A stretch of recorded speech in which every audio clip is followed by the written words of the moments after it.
Hey, what's up? I'm Nelson with Chess Vibes. Welcome to episode 2 in the high probability opening trap series, where I'm looking at all the best traps that the most people have fallen for. In this video, we're going to look at a trap that you can play as white that comes out of the bishop's opening that roughly 12,000 people have fallen for. Let's jump right in.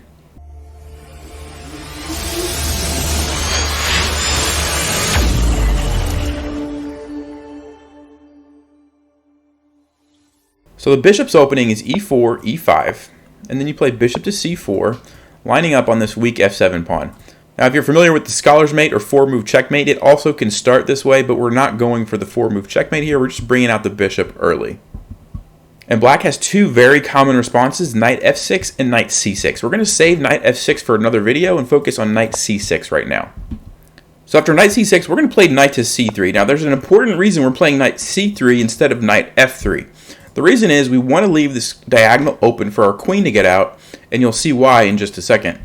Now, black has two common moves. They can play knight f6 and bishop c5. Now, bishop c5 gives you the opportunity to set this trap, and this is very commonly played. It's been played over 115,000 times, so you're going to get a lot of opportunities to do this trap.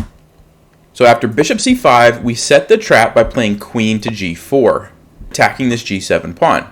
So let's put ourselves in your opponent's shoes for a second and think what's going through their head and what are they going to try to do to defend this pawn.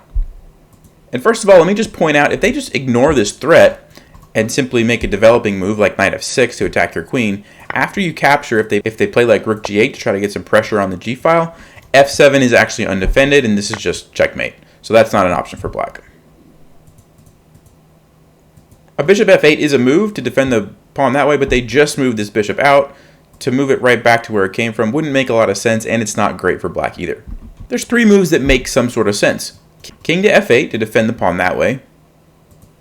g6 to just block off the queen from getting to that square. And then queen to f6 to defend the pawn that way. So out of those three moves, if you had to choose one for black, which one would you play? Well, most people are going to choose queen f6. And the reason is it puts your queen on an aggressive square, and it also lines up on this f2 pawn. So you're defending as well as creating an attack of your own. Real briefly, I'll just talk about king f8.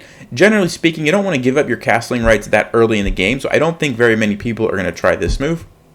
g6 is playable, but it does create weaknesses on the king side, and since this dark squared bishop has already been moved away from the king side, these are going to be a problem for black in the future. So a lot of players will want to avoid that as well. So I think the move that you're going to see most often, and if we check the database, which I'll show you right now, this actually is the move that's been played the most, almost 12,000 times.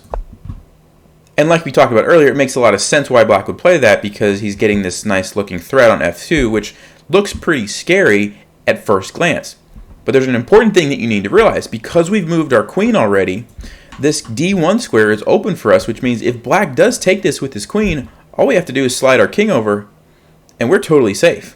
So that's actually not as big of a threat as it looks like. Because of that, it allows us to play our next move, knight to d5, putting more pressure on black, and not worrying about this threat on f2. We just let him take it with his queen. So, queen takes f2 really is the only move that makes sense for black, because his queen's under attack, and that was kind of the whole point of going there, to take on f2.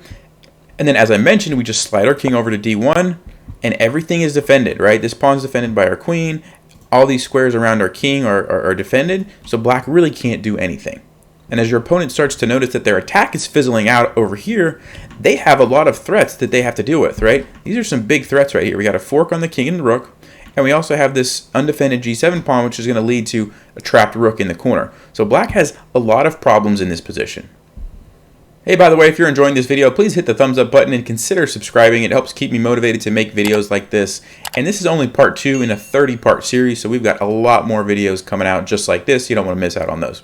But let's get back to the board. All right, I just want to jump back to the database for a second and show you all the different moves that black has tried to play in this position. You can see there's quite a few, but what you'll notice is that all of them turned out bad for black. The white bar represents how many games white won, and you see the high percentages on really all of these lines. So what I'm going to do is just take the top 3 moves that black could try and go through each of those and show you what you need to play as white.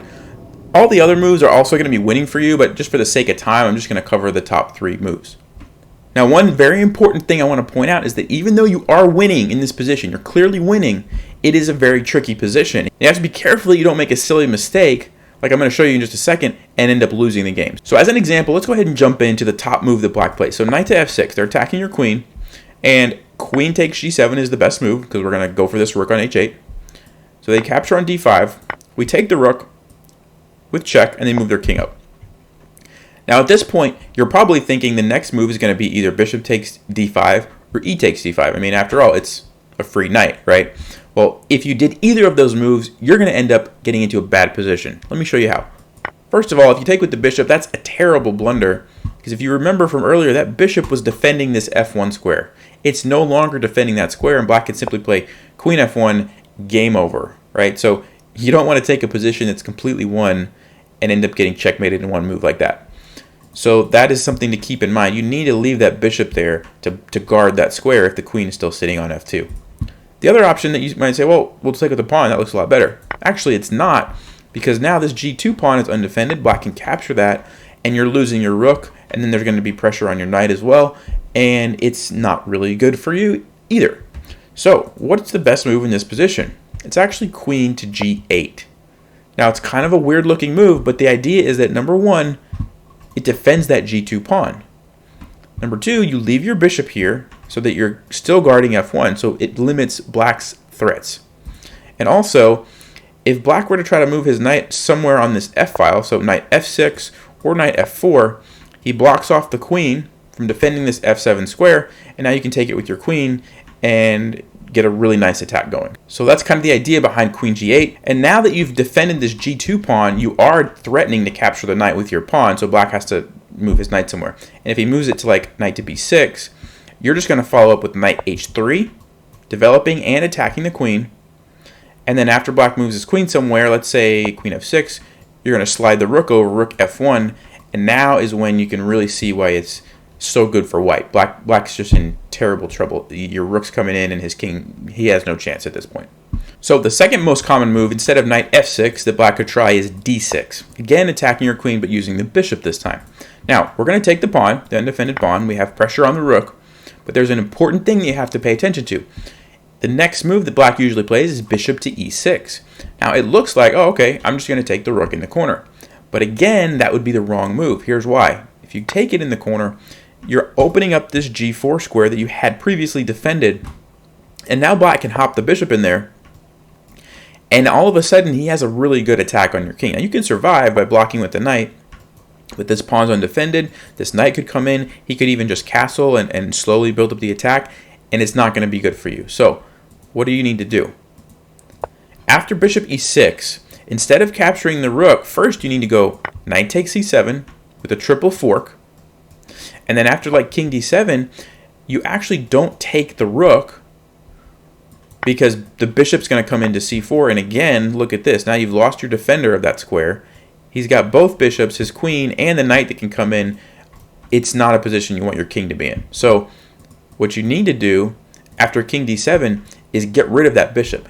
Remember, the important thing about this line is to leave your bishop on c4 as long as possible because it's defending this key f1 square. If you ever like let this bishop get captured or move it away and you're not dealing with this threat on f1, you're in trouble, right? So that's why we don't want to let him trade this off at all. So we take on e6 with our knight, which is kind of weird, right? Because you have two rooks that you could have taken, but instead we're taking the bishop.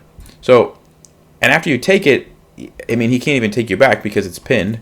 He can't take it back because so it's a free bishop, and you still have, you know, the rook being threatened, and you're defending your king as well. So that's the move that you have to be aware of.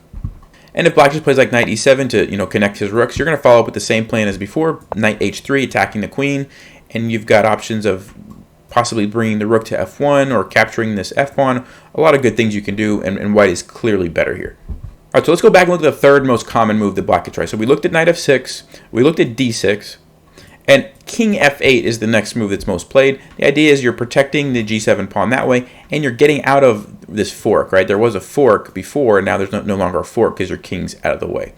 So that's a move that actually makes sense. I think this is the best move for black. But white still has a really good plan, knight to h3. You're attacking the queen, and let's just do a check. How many squares can this queen move to? Well, can't go there because my rook covers it, and there and there. Rook covers all those squares. Can't go here because the pawn. Here, the knight. Here, the pawn. Here, the knight. Okay, these are covered by the queen. This is covered by the pawn. This is covered by my bishop, queen, king. That's defended. That's defended. What do you notice about this queen? There's only one place that it can go to, right? Right here, d4. So they have to play queen d4. And now you play the move d3, and this is a very sneaky move, but the idea behind d3 is that, for one, you're letting out your bishop, but even more importantly, you're threatening to trap the queen, right? If it was our turn right now, we could simply play c3 and check out this queen.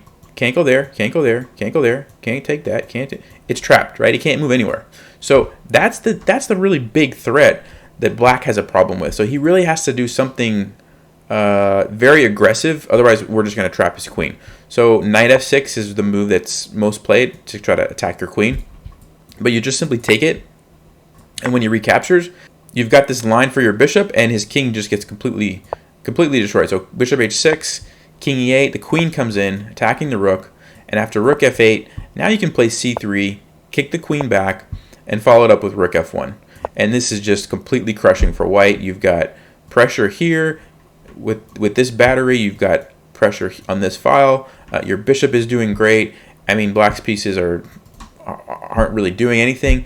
This is clearly better for white, and you should have no problem winning it from here. So that's what you can do against king f8. But like I said, all three of these moves, king f8, knight f6, and d6, are a little bit tricky. So make sure you pay attention. If you have to rewatch the video and really learn those lines, make sure you do that. Because if you make the mistake of, like, moving this bishop away like I showed you, queen f1, and it's not going to end well for you. So just make sure you watch out for that. I would hate for you to play this trap, get into a completely winning position, and then lose it because some little mistake like that. So make sure you're clear on those before you try this. But it's very good for white.